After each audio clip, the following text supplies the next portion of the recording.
नमस्कार, माधुरीज किचनमध्ये तुमचं खूप मनापासून स्वागत आहे. आज आपण लेमन कोरिएंडर सूप बनवूया. लेमन कोरिएंडर सूप बनवण्यासाठी इथे मी साहित्य काय काय घेतले ते बघूया. इथे कोथिंबिरीची देठं घेतलेत बघा, बारीक चिरून, आणि कोथिंबीर घेतलेली आहे. एक लिंबू घेतलेला आहे, एका लिंबाचा रस घालणार आहे. थोडं कोबी चिरून घेतलं आहे, एक मिरची आणि 7-8 लसूण पाकळ्या बारीक चिरून घेतल्या. टोमॅटो घेतला आहे, कांदा एक बारीक चिरून घेतला, थोडी फरसबी घेतली आहे, एक गाजर चिरून घेतलं आहे, आणि थोडी ओली हळद आहे ना, एक पाव इंच आहे ती चिरून घेतली आहे.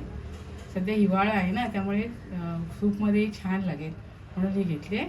चला आपण रेसिपीला सुरुवात करूया. पॅनमध्ये मी 2 चमचे तूप घेतले.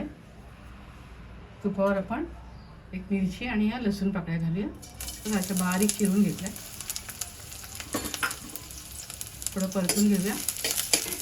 आपल्याला हे मोठ्या तेलवर करायचं आहे.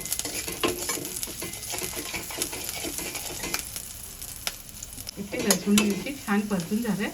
यावर आपण कोथिंबीरचे दांडे घालूया. थोडी कोथिंबीर घालूया.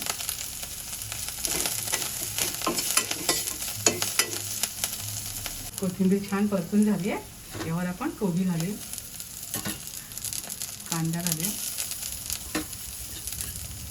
थोडं गाजर, फरसबी, टोमॅटो घालूया आणि ओल्या हळदीचे तुकडे थोडे घालूया आणि छान परतून घेऊया. बघा, भाज्या छान परतून झाल्या. मोठ्या गॅसमुळे काय होतं, भाज्या आपल्याला क्रंची लागतात सूपमध्ये खाताना, मऊ पडत नाही.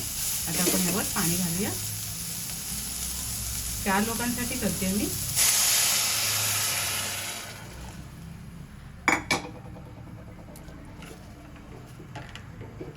छान उकळी काढूया.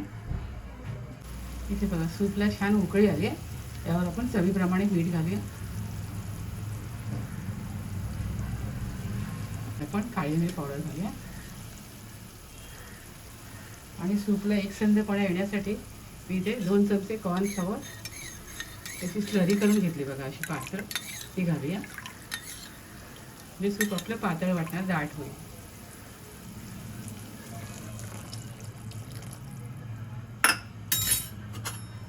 आणि एक 10 मिनिटं छान उकळून घेऊया. आता आपण यामध्ये एका लिंबाचा रस घालूया.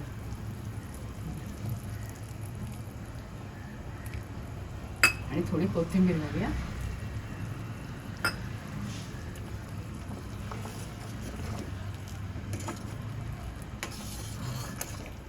आपलं सूप सर्विंगसाठी रेडी आहे.